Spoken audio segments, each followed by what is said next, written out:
You know how Hollywood loves to paint perfect pictures of friendship, unity, and sisterhood? Well, sometimes the camera stops rolling, the smiles fade, and what's left is stone-cold silence. What happens when two of the most powerful women in entertainment can't even be in the same room together? What happens when a single night at the Oscars creates a rift that lasts nearly 4 decades? At 74 years old, legendary actress Anjelica Huston is finally breaking her silence about one of Hollywood's most quietly explosive feuds, and what she has to say about Oprah Winfrey will leave you absolutely stunned. This isn't about petty drama or tabloid gossip. This is about ego, power, and what really happens when one woman's victory becomes another woman's grudge. Stay with me, because what you're about to hear reveals a side of Hollywood royalty that never makes it to the red carpet. It was March of 1973 when Anjelica Huston first arrived in Los Angeles, stepping off a plane with dreams as big as the California sky. She wasn't just another aspiring actress trying to make it in Hollywood. She was Hollywood royalty, the daughter of the legendary director John Huston, a man whose name alone opened doors that most people didn't even know existed. But Anjelica wasn't riding on her father's coattails. She had something else, something electric and undeniable. She had beauty that turned heads, talent that demanded respect, and a spirit that refused to be tamed. She'd spent years modeling in New York, gracing magazine covers and walking runways, but she wanted more. She wanted to act, to create, to leave her own mark on an industry that had watched her grow up in its shadow. What she didn't know was that within days of arriving in Los Angeles, she would meet the man who would define the next 17 years of her life, for better and for worse. The party was at Jack Nicholson's house, and it was the kind of gathering where legends were made and broken in equal measure. Hollywood's elite mingled with champagne glasses in hand, their laughter echoing off the walls of Nicholson's stylish home. Jack Nicholson was already a megastar by then, the kind of actor who could command a room with just a glance. He'd already given unforgettable performances, and his reputation as a Hollywood bad boy only added to his magnetism. When Anjelica walked into that party, something shifted. Their eyes met across the room, and according to Anjelica herself, she fell in love at first sight. It wasn't just attraction. It was recognition, as if two souls who'd been circling each other for lifetimes finally collided. They started talking, and hours disappeared like minutes. Jack was charming, brilliant, funny, dangerous in all the ways that made him irresistible. And Anjelica, with her striking features and aristocratic grace, was unlike any woman Jack had ever met. She was sophisticated yet wild, vulnerable yet fierce. They were fire and gasoline, and everyone who knew them could see the explosion coming. Their relationship became one of Hollywood's most talked-about romances. They were photographed everywhere together, at premieres, parties, intimate dinners. They looked perfect on the outside, but those close to them knew the truth. Jack Nicholson loved women, plural, and his idea of monogamy was flexible at best. Anjelica knew about the other women. She's admitted in interviews that she wasn't naive, that she understood what she was signing up for. But understanding something intellectually and living through it emotionally are two completely different things. For 17 years, Anjelica stayed with Jack, riding the waves of his infidelities, his moods, his brilliance, and his darkness. She's described those years as intoxicating, painful, educational, and ultimately necessary for her growth as both an artist and a woman. But throughout it all, she was building her own career, brick by brick, roll by roll, until the night that would change everything. 1986. The 58th Academy Awards. The Dorothy Chandler Pavilion was packed with Hollywood's brightest stars, all dressed in their finest, all holding their breath for their moment. Anjelica Huston was nominated for Best Supporting Actress for her role in Prizzi's Honor, a dark comedy directed by her father, John Huston. It was a performance that showcased everything Anjelica was capable of: sharp, funny, dangerous, and utterly captivating. She played a ruthless hitwoman with such conviction that audiences couldn't look away. Critics raved about her performance, calling it one of the best of the year. But Anjelica wasn't the only powerful woman nominated that night. Sitting in that same auditorium, equally nervous and equally hopeful, was Oprah Winfrey. Oprah had been nominated for her role in The Color Purple, Steven Spielberg's adaptation of Alice Walker's groundbreaking novel. It was Oprah's first major film role, and she'd poured her heart and soul into the character of Sophia, a strong-willed woman who refuses to be broken by the cruelty of the world around her. The role was personal for Oprah, who'd experienced her own share of pain and trauma growing up. She'd campaigned hard for the role, and critics had praised her raw, emotional performance. That night, Oprah believed this was her moment. Hollywood was ready to crown her. When the envelope was opened and Anjelica Huston's name was called, the room erupted in applause. Anjelica stood up, elegant and graceful in her gown, and made her way to the stage. She accepted the golden statue, thanked her father, thanked the Academy, and soaked in the moment. It was the pinnacle of her career, the validation she'd been working toward for years. But while Anjelica was basking in the glow of victory, something else was happening just rows away. Oprah Winfrey was devastated. She didn't show it on camera. Her face remained composed, her smile intact. But inside, something broke. Oprah has said in interviews since then that losing that Oscar changed her. She realized that Hollywood wasn't going to hand her anything, that she would have to build her empire outside of the traditional system. In a way, losing that night may have been the catalyst that drove Oprah to become the media mogul she is today. But that doesn't mean she forgot who beat her. And according to Anjelica Huston, Oprah has been holding on to that loss ever since. Years passed. Anjelica went on to have an incredible career, starring in films like The Addams Family, The Witches, and The Royal Tenenbaums. She became known as one of the most versatile and respected actresses of her generation. Oprah, meanwhile, launched her talk show and transformed it into a cultural phenomenon. She became one of the most influential people in the world, building a media empire that included television, magazines, a television network, and a production company. She interviewed presidents, authors, and celebrities. She had the power to make or break careers with a single endorsement. And yet, according to Anjelica, despite all of Oprah's success, despite all the years that had passed since that Oscar night, Oprah never invited Anjelica onto her show. Not once. Not ever. For a show that prided itself on bringing together diverse voices, on celebrating women in entertainment, that omission felt deliberate. It felt personal. In 2019, Anjelica gave an interview to Vulture magazine that sent shockwaves through Hollywood. She was candid, brutally honest, and unafraid to speak her truth. When the interviewer asked about her relationship, or lack thereof, with Oprah, Anjelica didn't hold back. She said, and these are her exact words, "She never had me on her show. Ever.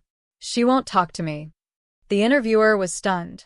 Here was one of Hollywood's most respected actresses openly admitting that Oprah Winfrey, the queen of daytime television, the woman who championed herself as a voice for all women, was giving her the cold shoulder. But Anjelica wasn't finished. She went on to describe an encounter that perfectly illustrated the dynamic between them. It happened at a private party for the Academy Awards at a luxurious residence. Anjelica was talking to Clint Eastwood, another Hollywood legend, and they were deep in conversation. Suddenly, Oprah approached. But instead of joining the conversation or politely waiting for a break, Oprah literally stepped between them, positioning herself so that her back was to Anjelica. It was a move so deliberate, so pointed, that it couldn't be mistaken for anything other than what it was, a snub. Anjelica stood there, watching as Oprah engaged Clint Eastwood, without so much as acknowledging her presence. It was a power move, a silent message that spoke volumes. When Anjelica recounted the story, she was asked why she thought Oprah behaved this way. Her answer was simple and devastating. "I think it's because I beat her for the Oscar." She went on to say that she couldn't think of any other reason why Oprah would treat her with such coldness. They'd never had an argument. They'd never worked together. They had no personal history beyond that one night in 1986 when Anjelica's name was called instead of Oprah's. But apparently that was enough. Anjelica also made it clear that she admires Oprah, that she respects what Oprah has accomplished. She said, "But I admire Oprah. God knows, she's made some big steps." It was a classy response, one that showed Anjelica's maturity and grace. She wasn't trying to start a feud. She was simply telling the truth. But the truth, as it turned out, was explosive.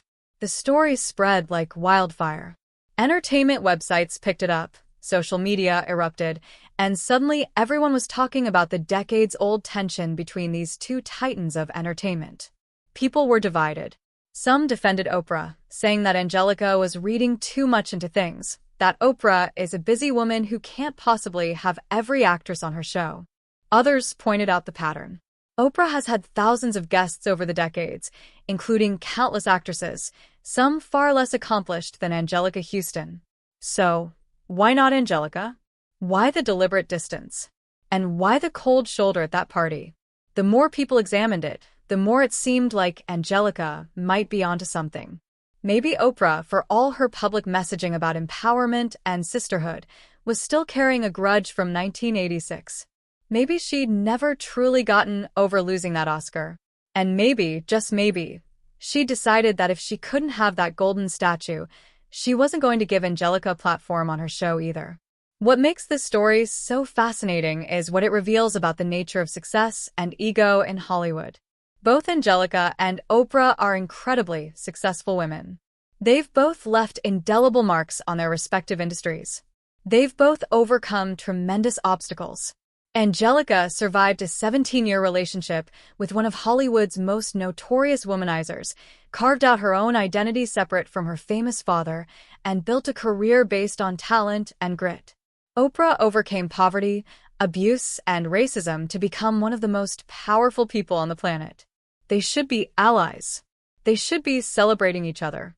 But instead, according to Anjelica, they're locked in a silent standoff that's lasted nearly 4 decades. And that says something profound about how we handle loss, competition, and ego. Oprah has built her brand on authenticity, on being real, on telling the truth. But if Anjelica's account is accurate, there's a part of Oprah's story that doesn't quite match the image she's crafted for the public. It's important to note that Oprah has never publicly responded to Anjelica's claims. She's never confirmed or denied the story about the party. She's never explained why Anjelica was never invited on her show. That silence in itself is telling. In the world of public relations, silence often speaks louder than words. If the story were completely false, if there were no truth to Anjelica's account, it would be easy for Oprah to set the record straight. But she hasn't. And in the absence of a denial, people are left to draw their own conclusions. Oprah did mention the 1986 Oscars briefly in a 2012 interview. She said that losing was difficult, that it was a learning experience, that it taught her resilience. But she never mentioned Anjelica by name. She never addressed the idea that she might still harbor resentment. And she certainly never acknowledged that her behavior toward Anjelica could be interpreted as petty or vindictive. Now, let's talk about the broader implications of this story. Hollywood is full of unspoken rivalries, quiet feuds, and professional jealousies. It's an industry built on competition, where there are only so many roles, only so many awards, only so many spots at the top. Women in Hollywood have it even harder. For decades, they've been told that there's only room for one woman at the table, that they need to compete against each other rather than support each other. That mentality has created an environment where women are often pitted against one another, where success is seen as a zero-sum game. If one woman wins, another must lose. This story between Anjelica and Oprah perfectly encapsulates that toxic dynamic. Instead of celebrating each other's achievements, instead of recognizing that both of them brought something unique and valuable to their work, the narrative became about who won and who lost. And according to Anjelica, Oprah is still keeping score. But here's the twist. While Oprah may have lost the Oscar that night, she won something far bigger in the long run. She built an empire. She became a billionaire. She influenced elections, shaped culture, and became one of the most recognizable faces on the planet.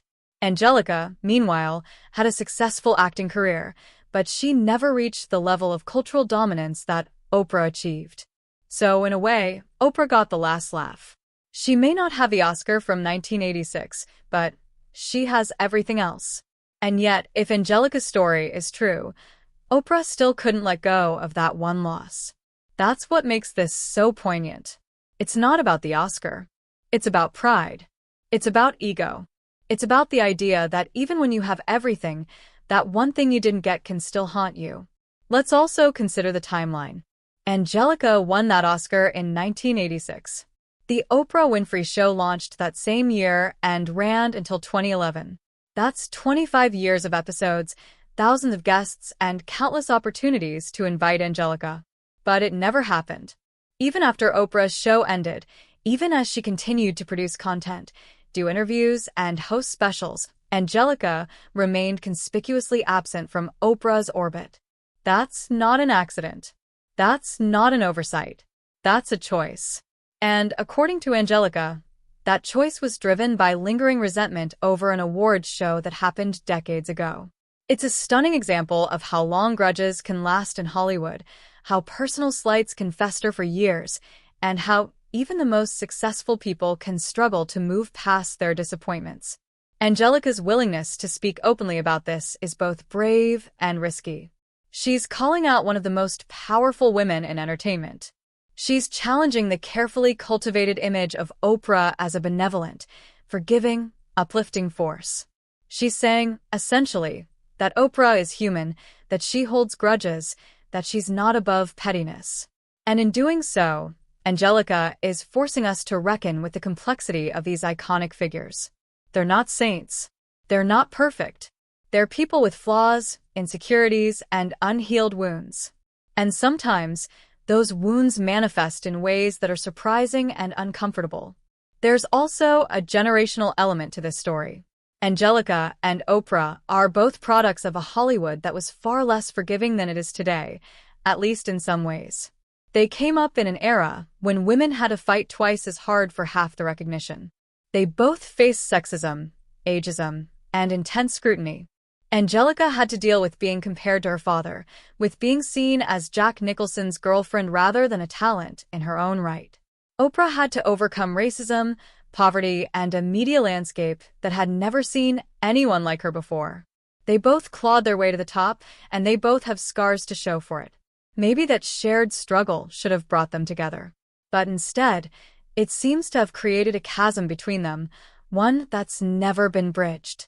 Interestingly, Anjelica has continued to thrive in recent years despite the lack of support from Oprah's platform. In 2025, she revealed that she had privately battled cancer in 2019 and had been cancer-free for 4 years. It was a deeply personal revelation, one that showed her resilience and strength. She's also remained active in the industry, taking on roles that challenge her and showcase her range. She's written memoirs, given interviews, and continued to be a voice of honesty in an industry that often values image over authenticity. And through it all, she's refused to play the game, refused to pretend that everything is fine when it's not. That's what makes her such a compelling figure. She tells the truth, even when it's uncomfortable, even when it might cost her. As for Oprah, she continues to be a dominant force in media and culture. She's launched new projects, invested in various ventures, and remained a prominent public figure. Her influence is undeniable, her legacy secure. But stories like this one remind us that even the most powerful people have their blind spots, their weaknesses, their moments of pettiness. And maybe that's okay. Maybe it's a reminder that we're all human, that we all struggle with ego and pride and the need to be right. But it's also a reminder that we have a choice. We can hold on to grudges, let them fester and poison our relationships, or we can let them go, choose grace, choose forgiveness, choose to move forward. Oprah has preached that message to millions of people over the decades. The question is, does she practice what she preaches? Based on Anjelica's account, the answer seems to be complicated. There's something deeply ironic about this situation. Oprah built her empire on connection, on bringing people together, on having difficult conversations. Her show was famous for moments of reconciliation, for guests confronting their demons, for healing and transformation. And yet, when it comes to her own life, when it comes to a decades-old slight from another woman, she apparently couldn't extend that same grace. She couldn't pick up the phone, couldn't send an invitation, couldn't find a way to move past it. That disconnect between the public persona and the private reality is fascinating and troubling. It raises questions about authenticity, about whether the messages we preach are the ones we actually live by. It's also worth noting that Anjelica has been remarkably generous in how she's spoken about Oprah. She hasn't attacked her character, hasn't called her names, hasn't tried to tear her down. She's simply stated the facts as she sees them and expressed confusion and disappointment. She's said multiple times that she admires Oprah, that she respects her accomplishments. That takes a level of maturity and class that's rare in Hollywood. It would have been easy for Anjelica to turn this into a full-blown feud, to escalate the tension, to make it personal. But she hasn't. She's told her truth and left it at that. And that speaks to who Anjelica is as a person, someone who values honesty over drama, substance over spectacle. The story also highlights the ways in which women in Hollywood are often held to different standards than men.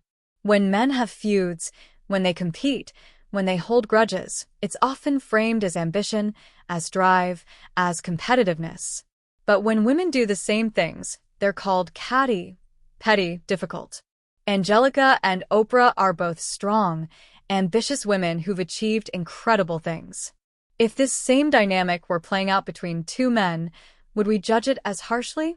Would we expect them to just get over it and be friends?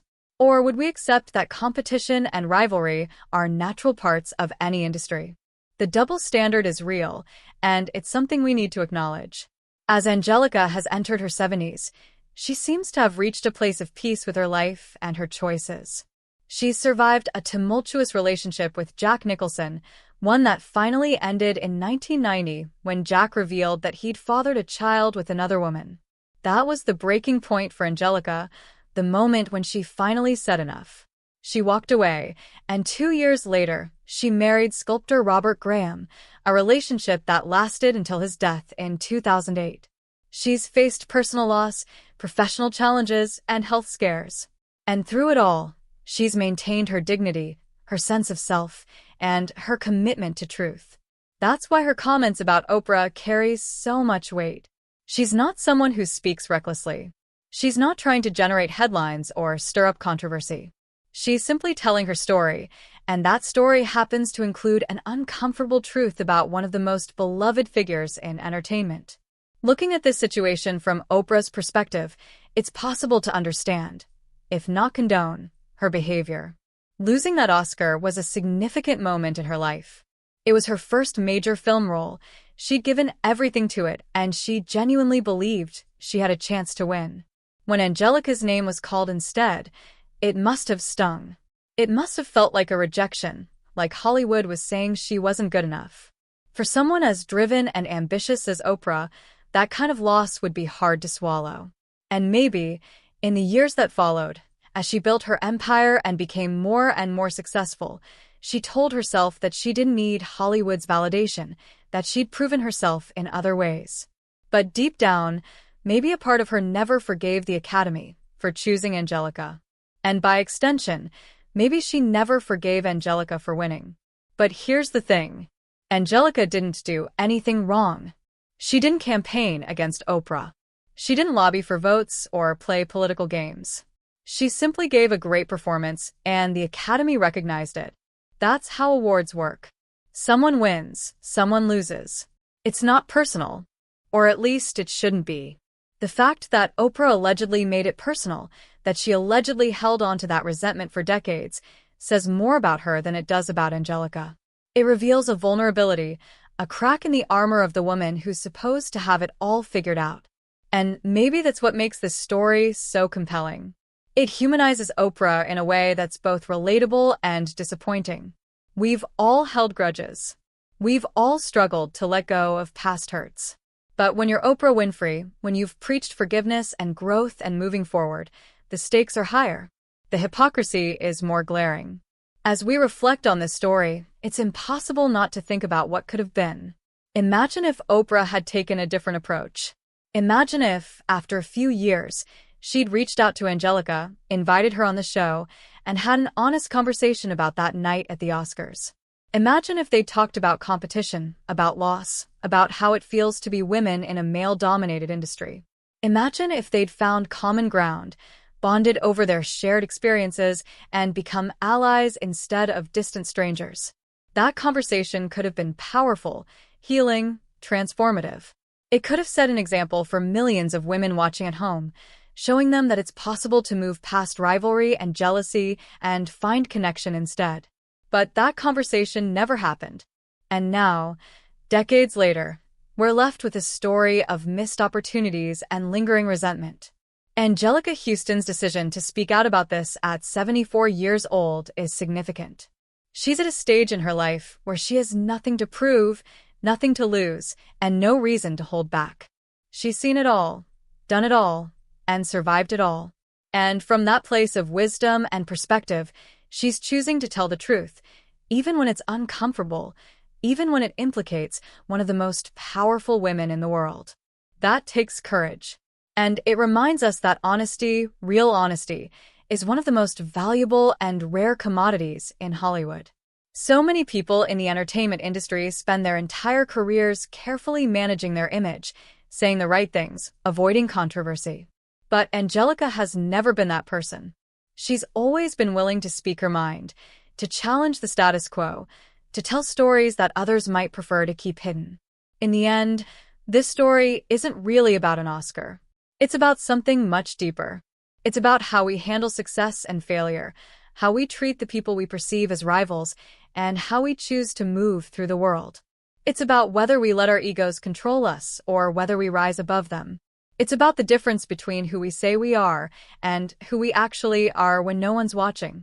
And it's a reminder that even the most successful, most admired people are still human, still flawed, still capable of pettiness and pride. Anjelica Huston has given us a gift by telling this story. She's pulled back the curtain on Hollywood glamour and shown us the messy, complicated reality underneath. And in doing so, she's challenged us to think more critically about the people we idolize, the narratives we accept, and the truths we're afraid to acknowledge. At 74, Anjelica Huston is still teaching us lessons about authenticity, courage, and the cost of speaking truth to power. And that, more than any Oscar, is a legacy worth celebrating.